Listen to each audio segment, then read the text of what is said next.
Hello and welcome to this new episode on Revitalize Physics series. This is episode number 7. We are doing a revision course, a revision series for the present 10 students for their upcoming ICSE examinations. So if you haven't watched the previous episodes, make sure to watch them. We are doing the most expected, most important questions of physics. So there's a link given in the description box of this video. Do check the link that will take you to the previous episodes. So without wasting any more time, let's start episode 7. Today we will be discussing important questions of previous years from the chapter Sound. A very important chapter. Let's get started. So here is the first question. Let me zoom it a bit so that you can see it clearly. Okay, so this question is taken from the year 2017. The human ear can detect continuous sounds in the frequency range from 20 hertz to 20,000 hertz. So this is something that we all know, that we humans can listen to sounds of this particular frequency range, 20 hertz to 20,000 hertz. All sounds which are below the frequency range of 20 hertz, below 20 hertz, they are known as infrasonic and we are not able to hear them. Infrasonic bolte hain. And all those sound waves which have frequency above 20,000 hertz, they are known as ultrasonic, right? So उसे भी हम नहीं सुन सकते. So हमें जो सुनाई देता है वो 20 hertz से 20,000 hertz के frequency वाले sounds, और इसे हम बोलते हैं audible frequency range. Assuming that the speed of sound in air is 330 meter per second for all frequencies, ये हमें एक दिया हुआ है given value कि हमें ये assume करना है कि sound का speed air में 330 meter per second है. Calculate the wavelengths corresponding to the given extreme frequencies of the audible range. तो हमें wavelength calculate करना है, यानी 20 हर्ज फ्रीक्वेंसी का corresponding wavelength क्या होगा, और फिर 20,000 हर्ज इस फ्रीक्वेंसी का corresponding wavelength क्या होगा. यानी ये जो एक्सट्रीम एंड के फ्रीक्वेंसीज दी हुई है, इन ही एक्सट्रीम एंड्स के फ्रीक्वेंसीज के corresponding wavelength मुझे निकालना है. तो फ्रीक्वेंसी दिया हुआ है, स्पीड ऑफ साउंड दिया हुआ है, हमें वेवलेंथ निकालना है. So basically, we need to know this formula. This is a very commonly seen formula. Which one, children? V is equal to F lambda. This is a very, very important formula. V is the speed of the wave. In our case, the wave is sound. So we'll talk about speed of sound. F is the frequency of the wave. Here in this case, it is the frequency of sound. And lambda is the wavelength of the sound. Wavelength. So we have to find out this wavelength, where we know this frequency and we know this speed of the sound. So we can easily use this formula to find out the wavelength, right? So for the lower range of frequency, we have to find, the extreme ends ke wavelength, right?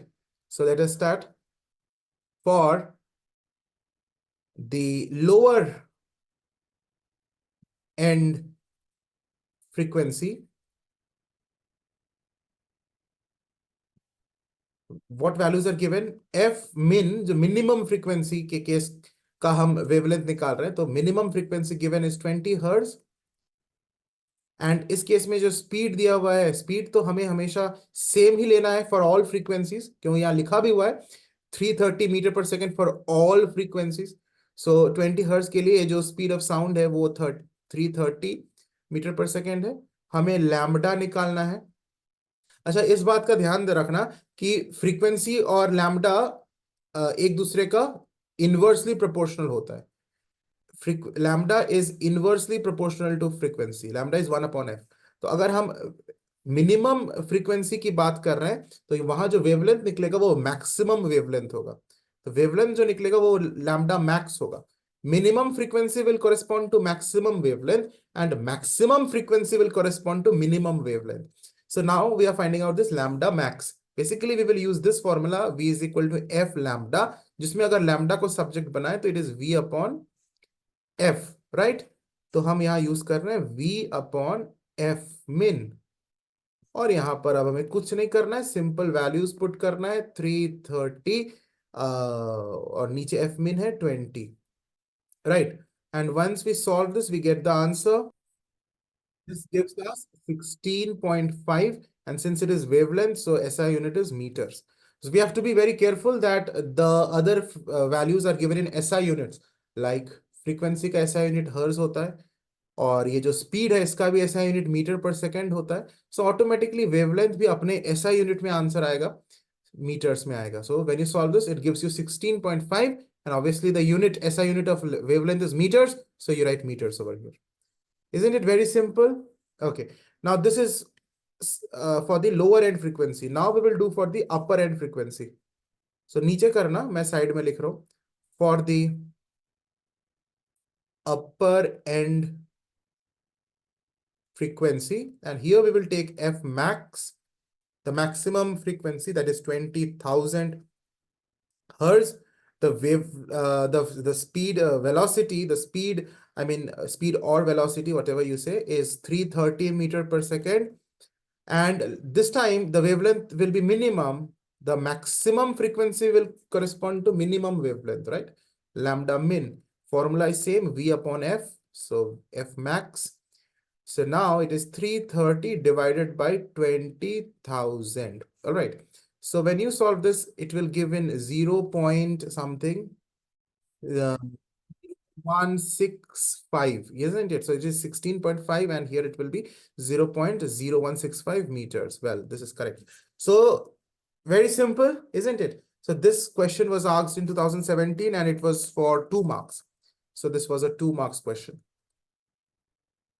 Now let us move to the next question. Okay, this question is also from 2017. Let me get it here. I think the question is clearly visible. An enemy plane is at a distance of 300 kilometers from a radar. So radar is basically, it has an antenna where it can send waves and it can receive waves. So it has receiving as well as transmitting antenna. Okay, and it transmits radio waves. So radar से निकलता है radio waves, और radio waves को वो transmit भी कर सकता है और रिसीव भी करता है.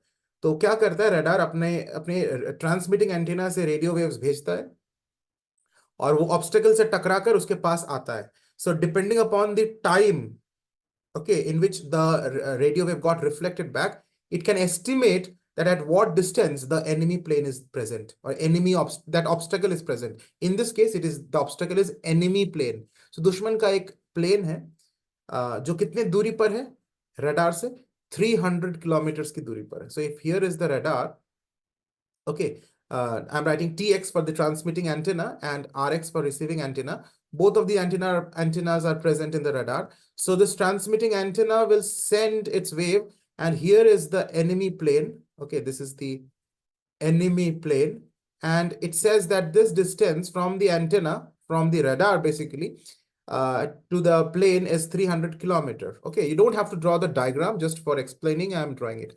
In how much time the radar will be able to detect the plane? तो radar कब detect कर पाएगा? तो यहाँ से वो wave निकलेगा transmitting antenna से, radio waves जाके टकराएगा, it will hit the enemy plane, और वापस से ये ray आएगा receiving antenna में, और उसके बाद detect कर पाएगा. So the total distance traveled by this wave will be 300 kilometer plus another 300 kilometer, isn't it? Transmitting antenna से निकलेगा wave, 300 किलोमीटर आगे जाएगा, वहां पे टकराएगा, एंड आप तो इट हैज कवर्ड 300 किलोमीटर, फिर से वापस आएगा ना, it will come back to the radar in the receiving antenna. So again a distance of 300 kilometer. So the total distance covered by this wave will be 600 kilometer. This we have to be very careful. So let the, in fact, why to write so many statements? So we'll write distance covered by the radio waves. यहाँ आगे दिया हुआ है velocity of radio waves is this, तो speed भी दिया हुआ है. So distance covered by the radio waves, कितना distance covered है? So let us call this, अच्छा अगर हम इस 300 किलोमीटर को d माने, तो total distance will be twice of d, 2d. So basically we can write this 2d is equal to 300 into 2 is equal to 600 kilometers. This is the total distance traveled. Okay, if I'm considering this distance of 300 kilometers to be d, so it will be d plus d, 2d, right? And that is 600 kilometers. No confusion. Okay, and what is the speed given or velocity given? Velocity of radio waves is given in SI unit. Okay, 3 into 10 to the power 8 meter per second. We have to be very, very vigilant in this unit. Okay, this is given in kilometers, whereas this is given in meter per second. So we have to convert this kilometer into meter. So we will multiply this with 1000, right? So it will be 600, and once it is multiplied with thousands, so 1000 से multiply होने के बाद 3 और zeros आ गया, right? So 600000. Clear? So ones, tens, 100, 1000, 10,000, 100,000. So basically it is 600,000 meters. We have converted this kilometers to meters. Simple. So can you write this as 6 into 10 to the power 5 meters? Okay, लिख सकते हैं ना, 5 zeros है 6 के साथ. So 6 into 10 to the power 5 meters. So now we will find out what? We will find out the time. So हमें पता है ना, speed is equal. Basically we know that speed is distance upon time. Okay, this formula is very commonly used formula, and in class 6 also children have used this, you people have used it. So it is not a new formula, very basic formula. Speed is distance upon time. तो इसका use करेंगे. Speed कितना दिया हुआ है? 3. Speed मतलब velocity, right? In this case 3 into 10 to the power 8 meter per second. I am not writing the unit. At last I'll write. Distance कितना दिया हुआ है? 6 into 10 raised to the power 5 meters. And time हमें निकालना है, right? जो भी time आएगा वो सेकंड में आएगा, क्योंकि बाकी जो यूनिट्स है ना, स्पीड का या डिस्टेंस का, दोनों SI यूनिट में है. तो टाइम भी जो आएगा ना, वो भी अपने SI यूनिट में आएगा. सो 6 raised to the power 6 into 10 to the power 5 divided by 3 into 10 to the power 8. ये कट जाएगा, 3 to the 6. और यहां पर क्या हो जाएगा? 2 into 10 to the power, देखो 5 और नीचे 8 है, so -3 हो जाएगा. So time is 2 into 10 raised to the power -3 seconds. All right, very simple, no confusion, and this is the answer.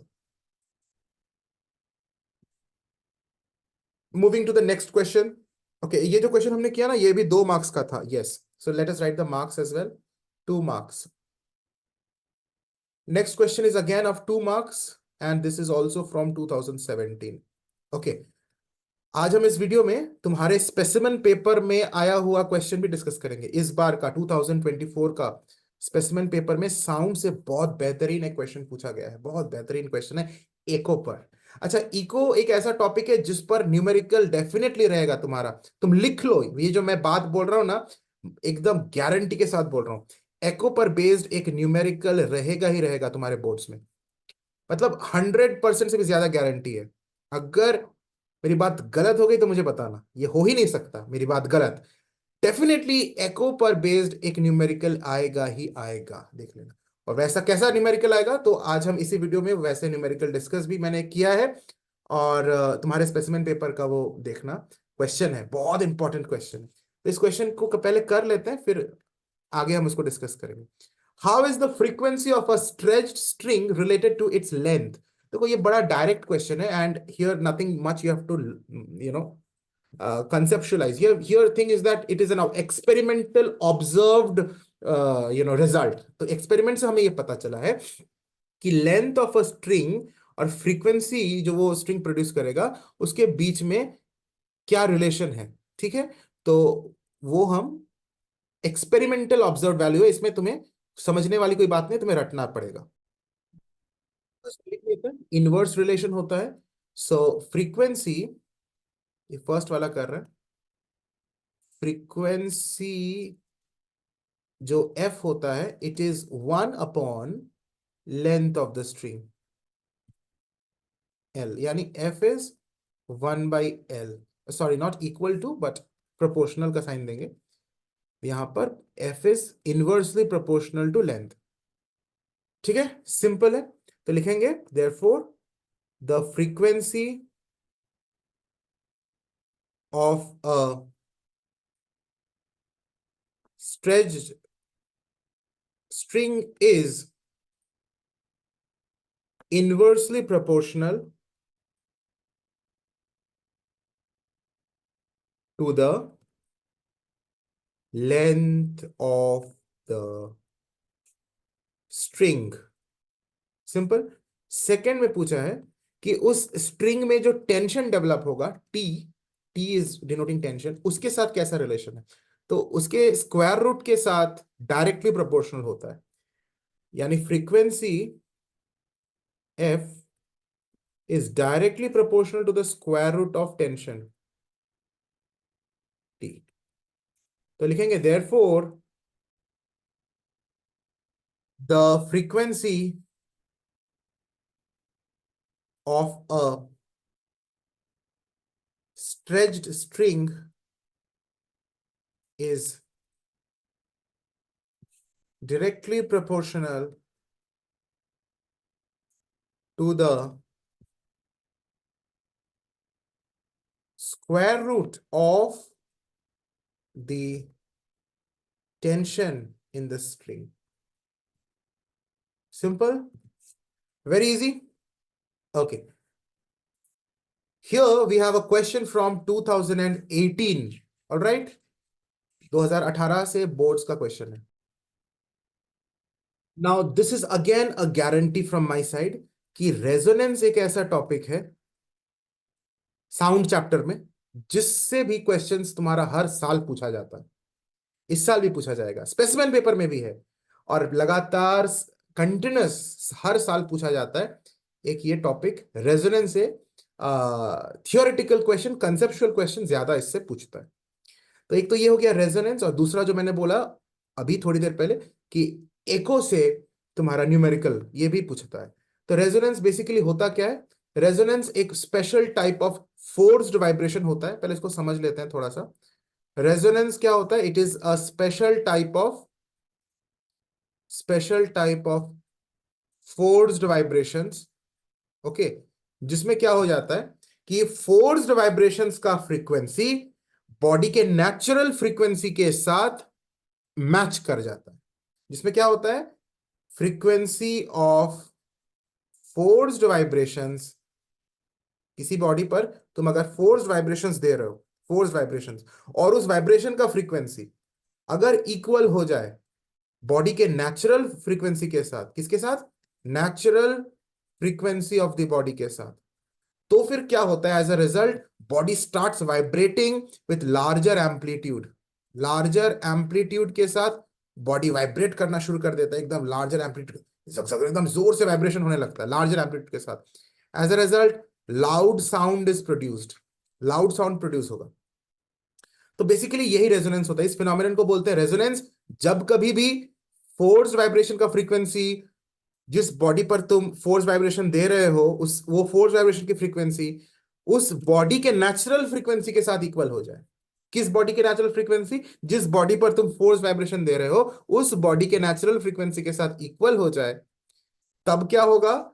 तब वो बॉडी बहुत जोर से वाइब्रेट करने लगेगा, लाउड साउंड प्रोड्यूस होगा, लार्ज एम्पलीट्यूड के साथ वाइब्रेट करेगा, और इसी फिनोमिनन को बोलते हैं रेजोनेंस. तो बेसिकली ये फोर्स्ड वाइब्रेशन का ही स्पेशल केस है कि नहीं? यस. तो कभी भी क्वेश्चन में ना लाउड साउंड इज हर्ड इस तरह का अगर रहे, या फिर वाइब्रेशन ज्यादा हो जाए, इस तरह का अगर तुम्हें समझ में आए, तब समझ जाना डेफिनेटली वो रेजोनेंस का क्वेश्चन है. रेजोनेंस का क्वेश्चन तुम आइडेंटिफाई कैसे करोगे? तुम्हें लार्जर एम्पलीट्यूड से वाइब्रेशन होने लगेगा, मतलब वाइब्रेशन बढ़ गया, ऐसा कुछ क्वेश्चन में मेंशन किया रहेगा कि वाइब्रेशन हैज इंक्रीज्ड, या लाउड साउंड इज प्रोड्यूस्ड, या body starts vibrating with larger amplitude. That moment you should understand that this question is from which topic? Resonance. So which phenomenon is happening in this question? Resonance. तो इस question को पढ़ो, देखोगे कि ये तुम्हारा resonance से बेस्ड क्वेश्चन है. क्या कहता है? The diagram below shows a wire stretched over a sonometer. तो यहां पर एक सोनोमीटर है जिसके ऊपर एक तार, तुम्हें यहां दिख रहा है ये तार, this wire is okay, stretched over a sonometer. Stems of two vibrating tuning forks A and B. तो दो ट्यूनिंग फोक है A and B, दोनों वाइब्रेट कर रहा है. यहां लिखा हुआ है vibrating tuning forks are touched to the wooden box of the sonometer. तो इस सोनोमीटर का जो वुडन बॉक्स है, ये जो वुडन बॉक्स है यहाँ पे लेवल किया हुआ है ना, ये वुडन बॉक्स है. इस सोनोमीटर के वुडन बॉक्स के साथ एक बार हम ट्यूनिंग फोर्क ए को लेके टच करते हैं, और एक बार हम ट्यूनिंग फोर्क बी को लेकर टच करते हैं, और tuning fork A and tuning fork B दोनों वाइब्रेट कर रहा है, यानी वाइब्रेटिंग ट्यूनिंग फोर्क को लेकर आते हैं और वुडन बॉक्स से टच करते हैं. तो क्या देखा जाता है? It is observed that the paper rider paper rider का मतलब ये जो स्ट्रेच्ड वायर दिख रहा है ना, इसके ऊपर एक ऐसा कागज का टुकड़ा हमने ऐसे रख दिया है, ऐसे जस्ट रख दिया है। So it is observe that the paper rider, और पेपर राइडर क्या है वो यहाँ लिखा भी हुआ है, it is a small piece of paper folded at the centre, लगभग बीचों बीच हमने एक एक पेपर का फोल्ड करके रख दिया है। Okay, so that paper rider present on the wire flies off, तो उड़ जाता है पेपर राइडर। जैसे ही हमने ये ट्यूनिंग फोर्क ए को सटाया इसमें, तब कुछ नहीं हुआ, लेकिन ट्यूनिंग फोर्क बी को जैसे ही हमने वुडन बॉक्स में सटाया, तब ये पेपर राइडर उड़ गया। फिर से सुनो, ये पेपर राइडर इस तार के ऊपर रखा हुआ है, ट्यूनिंग फोर्क ए जो वाइब्रेट कर रहा है, उस वाइब्रेटिंग ट्यूनिंग फोर्क ए को ले आकर हम वुडन बॉक्स में सटाते हैं, तो पेपर राइडर नहीं उड़ता है। लेकिन ट्यूनिंग फोर्क बी ये भी वाइब्रेट कर रहा है, और इसको जब लेकर आते हैं तब ये पेपर राइडर उड़ जाता है। देखो लिखा भी हुआ है, it is observe that the paper rider present on the wire flies off when the stem of vibrating fork vibrating tuning fork B is touched to the wooden blocks. But the paper rider just vibrates when the stem of vibrating tuning fork A is touched to the wooden box. तो paper rider सिर्फ vibrate करता है जब tuning fork ए को लेकर आकर, ए को हम सटाते हैं वुडन बॉक्स से, ट्यूनिंग फोर्क ए को लाए वुडन बॉक्स से सटाए, तो पेपर राइडर उड़ा नहीं, वो सिंपली वाइब्रेट कर रहा था। लेकिन जैसे ही हम बी को ले आए तो वाइब्रेशन इतना ज्यादा हो गया अचानक कि पेपर राइडर उड़ गया। तो तुम्हें समझ में आ रहा है कुछ? अभी अभी मैंने क्या बोला, वाइब्रेशन बढ़ गया जब बी को लेके आके टच किए, और ए में जब ले आए थे, ए को जब ले आए थे टच किए थे, तो उतना ज्यादा वाइब्रेशन नहीं हो पाया था, लेकिन हुआ था थोड़ा बहुत वाइब्रेशन। पेपर राइडर वाइब्रेट तो कर रहा था, लेकिन बहुत ज्यादा नहीं। तो ट्यूनिंग फोर्क ए के केस में कौन सा फिनोमिनन हुआ, एंड ट्यूनिंग फोर्क बी के केस में कौन सा फिनोमिनन हुआ? तुमने जब ट्यूनिंग फोर्क ए को लेकर आया, इसमें सटाया ना, तो सिंपल फोर्स्ड वाइब्रेशंस हुआ। So name the phenomenon when the paper rider just vibrates, मतलब उड़ नहीं जाता है, जस्ट वाइब्रेट करता है, तो forced vibrations. Which phenomenon happen? Forced vibrations. लेकिन नंबर 2 में क्या हुआ? Name the phenomenon when the paper rider flies off, तो special case of forced vibrations हो गया। कि इत्तेफाक से क्या हुआ, क्या हुआ आप समझो, वो तुमको पूछा भी है पार्ट नंबर 3 में, कि एक्चुअली पेपर राइडर उड़ा क्यों। इतना तो श्योर है कि सेकेंड केस में रेजोनेंस हुआ, रेजोनेंस हो गया, यानी पेपर राइडर का वाइब्रेशन बढ़ गया, एम्पलीट्यूड बढ़ गया, जोर से वाइब्रेट करने लगा कि पेपर राइडर उड़ गया। लेकिन रेजोनेंस हुआ, इसका मतलब, रेजोनेंस का मतलब क्या है, मैंने जस्ट बताया कि तुमने जो फोर्स वाइब्रेशन दिया, यानी ये जो ट्यूनिंग फोर्क बी का जो वाइब्रेशन है, वो इस ये जो तार है ना यहाँ पर वुडन बॉक्स के ऊपर जो स्ट्रेच स्ट्रिंग है, उसके नेचुरल फ्रीक्वेंसी के साथ इक्वल हो गया। ट्यूनिंग फोर्क का वाइब्रेशन का फ्रीक्वेंसी, यानी फोर्स्ड वाइब्रेशन के का जो फ्रीक्वेंसी, वो इस स्ट्रेच्ड स्ट्रिंग के नेचुरल फ्रीक्वेंसी के साथ इक्वल हो गया था। एज अ रिजल्ट रेजोनेंस हुआ और ये पेपर उड़ गया। So this is the reason. And third part of the question is asking you that thing. Why does the paper rider fly off when the stem of tuning B is touched to the box? तो क्या हम इसको लिख सकते हैं children? तो यहाँ पर यही लिखा हुआ है, the frequency of tuning fork B is equal to the natural frequency of the wire. कौन सा वायर? जो सोनोमीटर में स्ट्रेच्ड है। So resonance occurs and the wire vibrates with large amplitude and the paper rider flies off. Isn't it very simple? And this is a question from the year 2018, and this is a 4 marks question. So let me write the year 2018 का question है, board का question है, 4 marks का question है. Okay, a very important question from which chapter, which I have already told you, sound. ठीक है, तो चलो question को पढ़ते हैं and let us start solving this question. A person is standing at the seashore. एक इंसान seashore पर खड़ा है. You can see the picture. The diagram is also given in the question. So you can see this man. He is standing at the seashore, right? यहाँ पे लिखा भी हुआ है ना, seashore. Okay. An observer on the ship, which is anchored in between a vertical cliff and the person on the shore, fires a gun. Understand the meaning of the sentence. An observer on the ship. देखो यहाँ पर एक ship है, तुम्हें दिख रहा है? Ship लिखा भी हुआ है.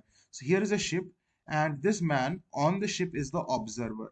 अच्छा, ये शिप कहाँ पर है वो भी लिखा हुआ है. The ship is anchored. Anchored मतलब कि वो मूव नहीं कर रहा है, वहां पर बंधा हुआ है. एंकर्ड का मतलब शिप वहां पर बंधा हुआ है, उसको एंकर्ड करके रखा हुआ है. ओके, तो शिप इज एंकर्ड कहां पर बीच में है? In between. किसके किसके बीच में वो शिप है? In between a vertical Cliff, एक वर्टिकल क्लिफ, और किसके बीच में? And the person on the शोर, और ये जो इंसान है जो शोर के बीच में. तो ये जो ऑब्जर्वर है वो इस सेंटेंस का सब्जेक्ट है.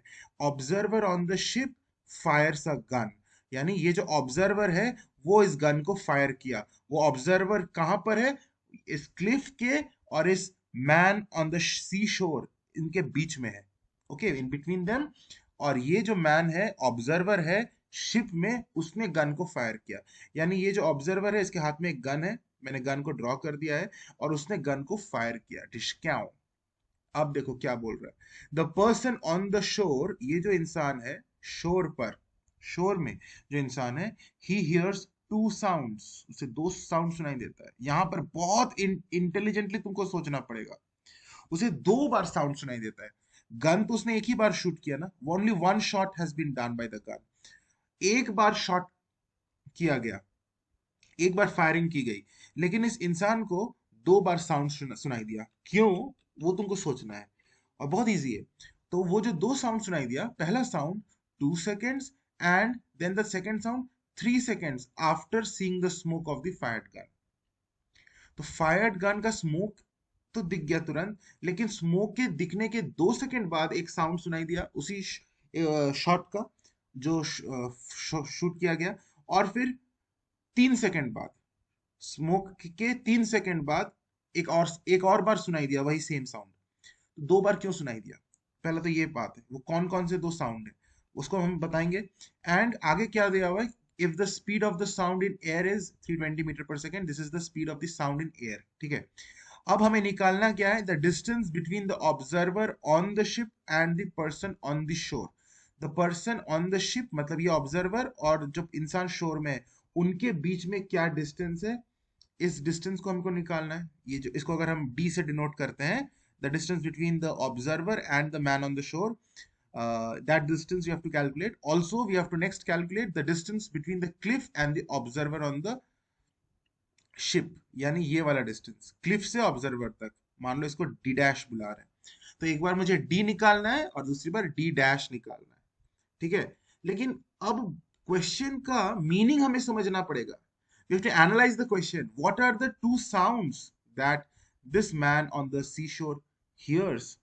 तो मैं तुम्हें अभी वो समझाता हूं. देखो, इस ऑब्जर्वर ने जब गन को शूट किया, तो वो जो जो ओरिजिनल साउंड है, एको नहीं, ओरिजिनल साउंड, वो साउंड इस ऑब्जर्वर से आएगा, वो साउंड आएगा और इस मैन के कानों तक आएगा. Are you understanding my point? मैंने देखो रेड से वो एरो देकर तुम्हें शो किया है. मैं फिर से बना रहा हूं. ये ऑब्जर्वर ने जो गन को शूट किया, वो साउंड एयर के थ्रू इस मैन के कानों में आएगा. ये इको नहीं है, ये ओरिजिनल शॉट है. ओरिजिनल साउंड को भी तो इस ऑब्जर्वर से मैन तक आने में समय लगेगा ना, because sound takes some time to reach, to travel. Sound का स्पीड है, हर 1 सेकेंड में वो 320 मीटर ही ट्रैवल करता है. तो it has a speed much less than the speed of light. तो वो जो ओरिजिनल साउंड है, ऑब्जर्वर ने जो गन को शूट किया, वो साउंड ट्रैवल करते हुए इस मैन के कानों पर आया, कानों तक आया. तो आने में कितना समय लगा? 2 सेकेंड लगा. This is why he hears the first sound 2 seconds after the smoke of the fired gun. जब स्मोक उसको दिख गया, यानी गन शूट हो चुका था, लेकिन उसके बाद भी साउंड को 2 सेकेंड लगा इसके कानों तक आने में, क्योंकि वो काफी दूर पर खड़ा था. वही डिस्टेंस मुझे निकालना है, कितनी दूरी पर वो खड़ा था. तो इतना तो हमें क्लियर हो गया कि ये जो साउंड है, ऑब्जर्वर से मैन तक आने में 2 सेकेंड लगा. ये रिफ्लेक्शन ऑफ द साउंड नहीं है, ये ओरिजिनल साउंड को ही इतना समय लगा ऑब्जर्वर से मैन तक आने में, 2 सेकेंड लगा. लेकिन दूसरी बार जो एक और साउंड उसे सुनाई दिया, वही सेम साउंड, लेकिन फिर से, मतलब after the 3 seconds after the gun was shot, उसके 3 सेकंड बाद जो साउंड उसे सुनाई दिया वो कौन सा साउंड है?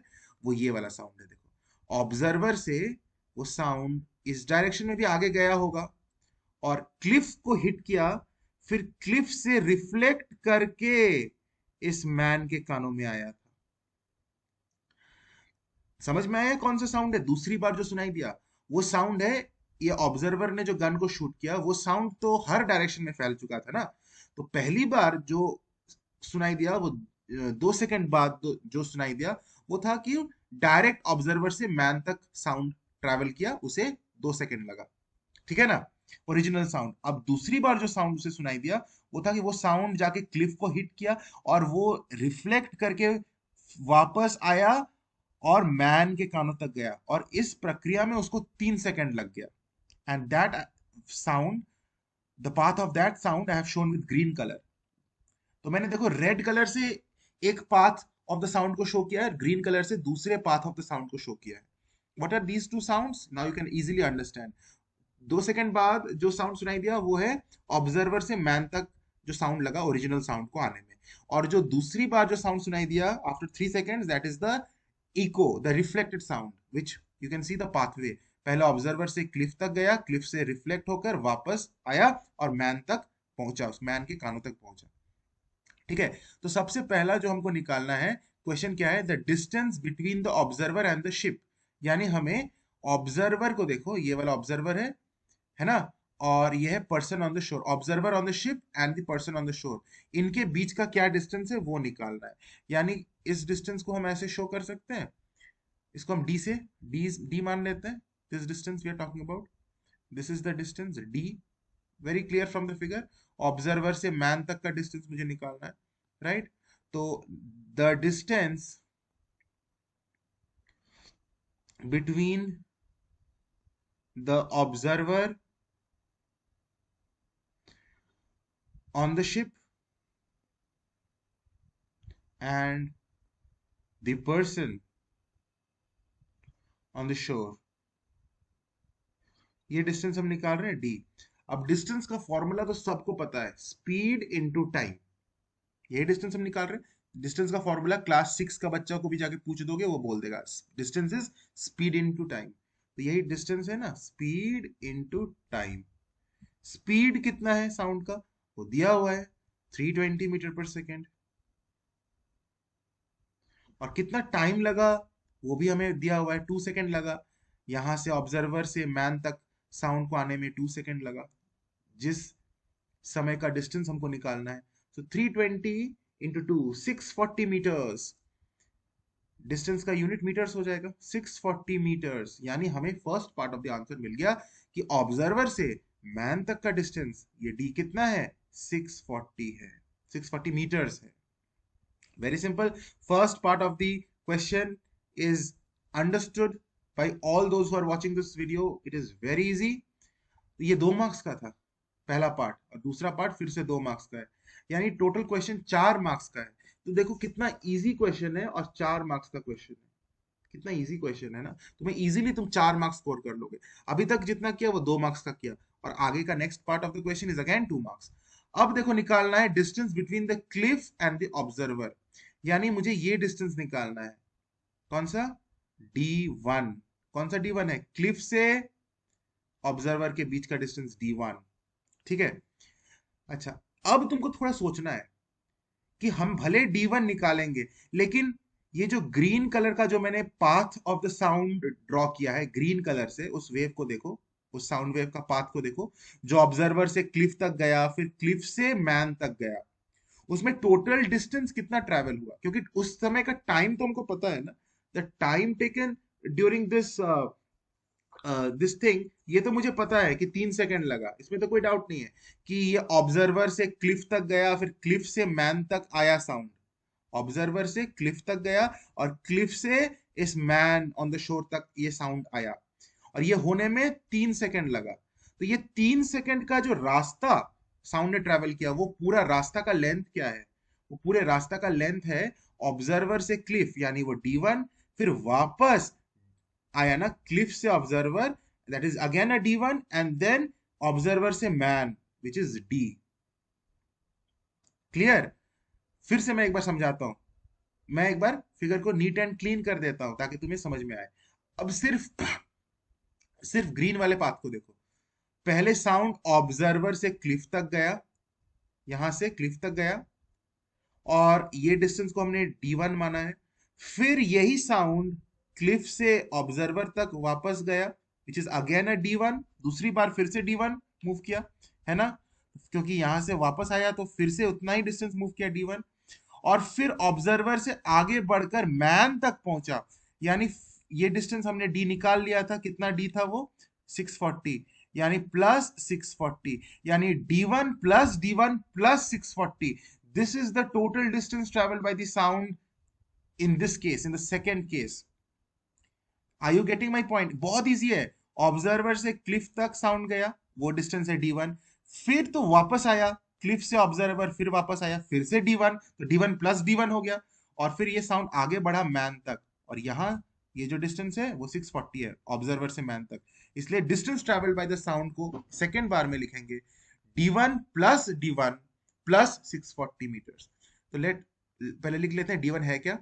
Late the distance between the cliff and the observer be D1। तो ऑब्जर्वर और क्लिफ के बीच का डिस्टेंस D1 है, ये D1 हमें निकालना है। Now total distance travelled by the sound, इस बार सेकेंड बार का, जब उसे रिफ्लेक्टेड साउंड सुनाई दिया, उस साउंड का टोटल डिस्टेंस क्या है? तो क्या मैंने बोला? D1, फिर से D1 एंड प्लस 640 मीटर्स, यानी 2D1 plus 640 meters. Clear? It's such a easy thing, isn't it? 2D1 plus 640 meters. अब हमें पता है ना फॉर्मूला, वही formula, distance is equal to speed into time, वही क्लास 6 का बच्चा वाला फॉर्मूला जो अभी अभी पार्ट 1 में भी यूज किया था, distance is speed into time. तो डिस्टेंस की जगह हम लिखेंगे 2D1 प्लस 640, क्योंकि यही है टोटल डिस्टेंस। स्पीड तो हमें पता है 340, यही स्पीड है, और 340 दिया हुआ है कि 320 दिया हुआ है? 320 दिया हुआ है ना क्वेश्चन में, 320 दिया हुआ है, सो 320 ले लेंगे इनटू टाइम। टाइम हमें पता है 3 सेकेंड्स, 3 सेकेंड्स लगा इस बार। अब हम इसको सॉल्व करेंगे इक्वेशन को, और हमको D1 का वैल्यू बड़े इजीली हमें पता चल जाएगा। 2D1 plus 640 is equal to 960, right? अब हम 2D1 is equal to 960 minus 640 which is 320, और D1 का वैल्यू, इसको 2 से डिवाइड, ये 2 इधर आ जाएगा, डिवाइड हो जाएगा, तो 160 मीटर्स। तो D1 का वैल्यू 160 मीटर्स हो गया। Therefore the distance between the cliff and the observer is 160 metres answer. तो दोनों पार्ट को हमने कितना इजीली कर लिया। अभी अभी जो क्वेश्चन हमने एको पर किया, तो देखा तुमने कितना इजी था वो क्वेश्चन। डायग्राम बनाया and then we applied the formula and we got the result. तो अभी जो स्क्रीन पर क्वेश्चन है, ये तुम्हारे इस बार के स्पेसिमेन पेपर से क्वेश्चन लिया गया है, 2024 के स्पेसिमेन पेपर से, तुम्हारा इस बार का। तो जैसे कि मैंने थोड़ी देर पहले बताया था कि एको पर बेस्ड न्यूमेरिकल डेफिनेटली पूछेगा, so here is that one of those questions again. तो एक जो प्रीवियस अभी क्वेश्चन हमने किया वो भी एको पर बेस्ड था, और अभी ये स्पेसिमेन पेपर का क्वेश्चन। तो इस तरह का क्वेश्चन ना एक डेफिनेटली पूछेगा तुम्हारा, ओके, 3 मार्क्स का। तो चलो इसको भी करते हैं, डायग्राम बनाते हैं, सॉल्व करते हैं। A person standing in front of a cliff fires a gun and hears its echo after 3 seconds. बहुत सिंपल है। एक क्लिफ के सामने एक इंसान खड़ा है, so this is the cliff, okay, so this is the cliff and here is somebody who is standing, this is the person। so क्या लिखा हुआ है? he is standing in front of a cliff, fires a gun, इसके पास gun है, इसने firing की, and hears its echo after 3 seconds। so basically ये जो साउंड यहां से निकला, इस गन से साउंड निकला, वो क्लिफ को हिट किया और वापस फिर इसके पास आया।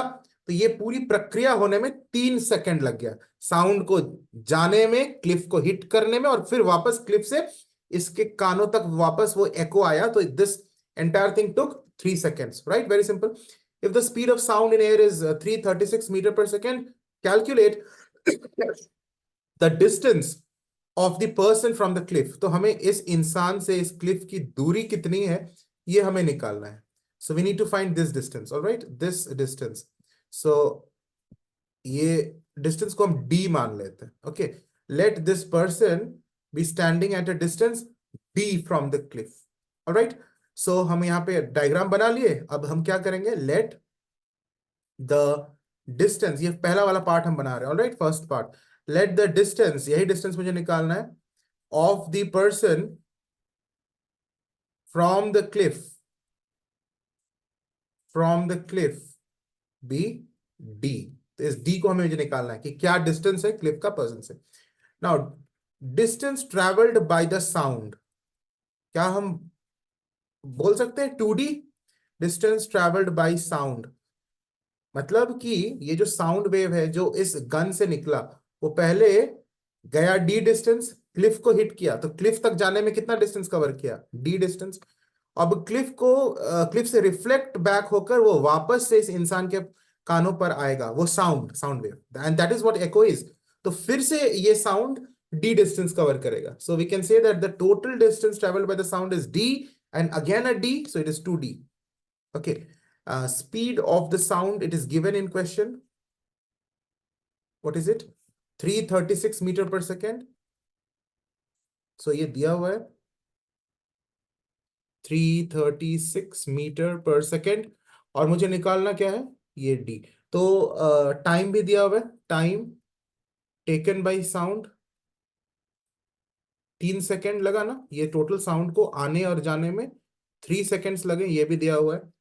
तो फॉर्मूला यूज करेंगे ना, स्पीड इज इक्वल टू वही वाला फॉर्मूला, डिस्टेंस अपॉन टाइम, जो हम हर क्वेश्चन में यूज कर रहे हैं, वही इजी वाला formula. So speed is 336, distance is twice of d and time is 3. सो 2d is equal to 336 into 3, ये 3 इधर मल्टीप्लाई हो गया, 336 इंटू 3 डिवाइडेड बाई 2, इसको काटते हैं, 2 1s are 2, 2 6s are 12, 2 8s are 16, and then we will multiply.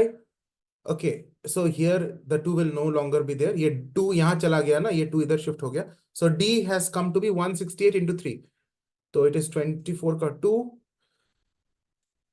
then you have 2 3 1 3 4 5 504 unit will be meters, right? Because the other units are in meters, तो यहाँ पे मीटर पर सेकेंड है.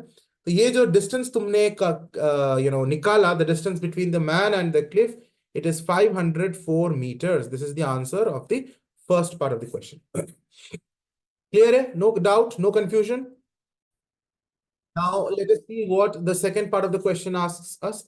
After moving a certain distance from the cliff, देखो from the cliff है मतलब the man is not moving towards the cliff, the man is moving away from the cliff.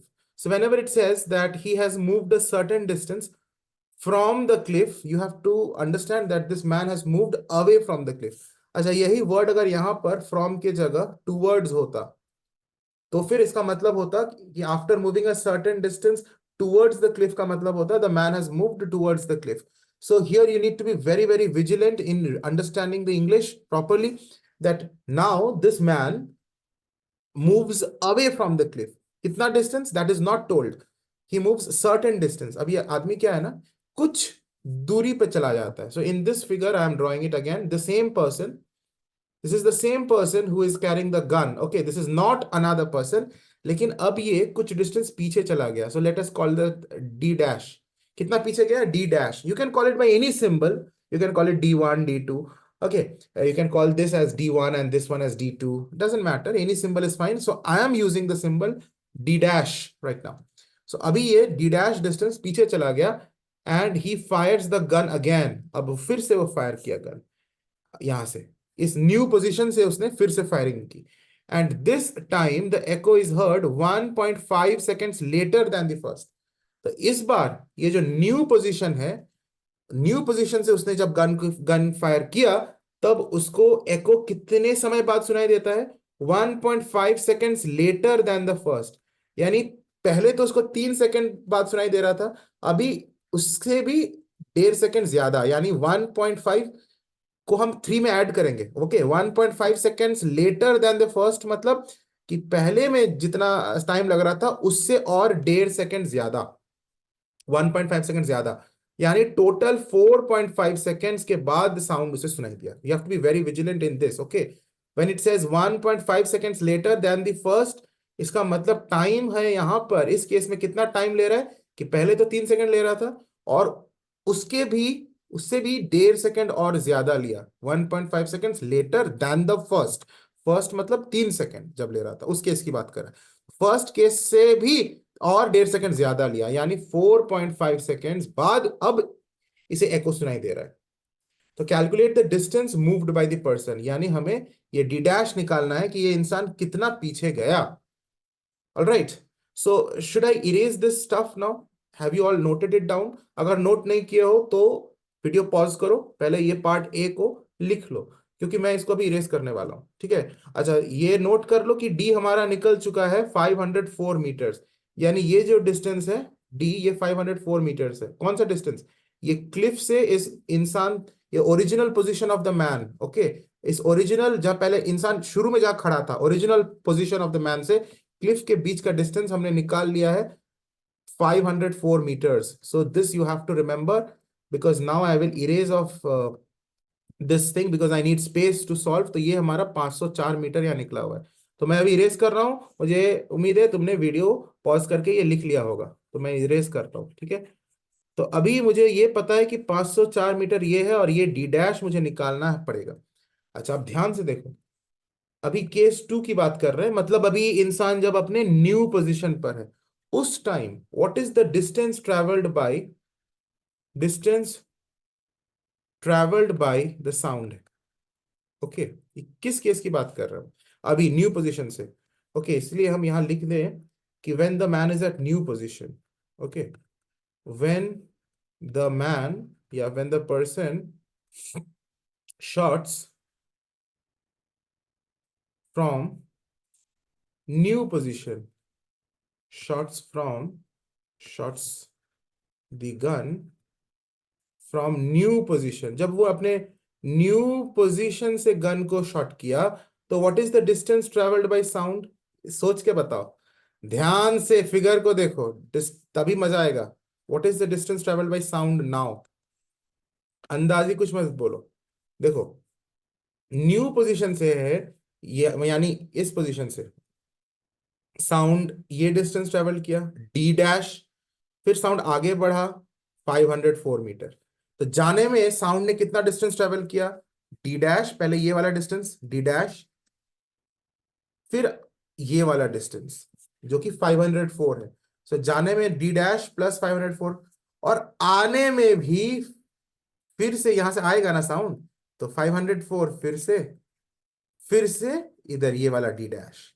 तो in fact it is 2d dash plus ये 504 plus 504 1008। तो यानी ये जो total distance travelled by the sound है वो d डैश प्लस 504 और फिर से 504 plus d dash. Are you getting my point? So it is d dash plus 504 plus, ये फिगर ड्रॉ होना चाहिए तुम्हारे आंसर शीट में, प्लस 504 प्लस d डैश, यानी 2d dash plus 1008. Okay, 1008. 504 plus 504 is 1008. So this is the distance traveled by the sound now. अच्छा, speed तो already दिया हुआ है, स्पीड ऑफ साउंड ये दिया हुआ है, कितना दिया हुआ है? 336 मीटर पर सेकेंड, ये क्वेश्चन में दिया हुआ है, देखो यहाँ दिया हुआ है। So we need not worry. Time taken, इस केस में टाइम टेकन मैंने पहले ही बोला है कि 3 के साथ 1.5 सेकेंड्स ऐड हो जाएगा, दैट इज 4.5 सेकेंड्स। गलती से भी 1.5 मत ले लेना, it is written 1.5 seconds later than the first, इसलिए 3 प्लस 1.5 होगा। You need to be very vigilant in this. तो फॉर्मूला लगाएंगे वही वाला, speed is equal to distance upon time. Alright, so speed is 336, distance is 2d dash plus 1008, और time कितना है? 4.5। तो वेल इसको अभी हमें सॉल्व करना, ये 4.5 उधर जाएगा, मल्टीप्लाई हो जाएगा 336 के 336 इंटू 4.5 और इधर हो गया हमारा 2d डैश प्लस 1008। सो 336 इंटू 4.5 करेंगे तो कितना आएगा, मैं करता हूँ 336 इंटू 4.5, इधर 6 5 30। Okay, so it gives you 1512, isn't it? 1512, right? Yes. Is equal to 2d dash plus 1008। अब ये 1008 इधर कर देंगे, सब्ट्रैक्ट हो जाएगा, प्लस है इधर तो जाके माइनस हो जाएगा। 1512 minus 1008 is equal to 2d dash. तो इसको सब्ट्रैक्ट करेंगे, 9 10 11 12 4, इधर आ गया 0, इधर आ गया 504, right? Yes, 504 is equal to 2d dash. अब 2 से काटेंगे तो d dash is 504 by 2, so it gives you 252, 2 two 4, 252। तो ये d डैश हमारा आ गया सॉल्व करने पर 252 मीटर्स, और यही हमें निकालना था, 252 मीटर्स। ये निकालना था, isn't it, कि कितना डिस्टेंस वो मूव किया। Therefore, the man moves by 252 meters. Answer. So with this, we have come to the end of this video. If you have liked it, please press the like button and do share with your friends. Do subscribe to the channel if you haven't done yet, and do make a comment, below this video. Thank you. God bless you. Take care.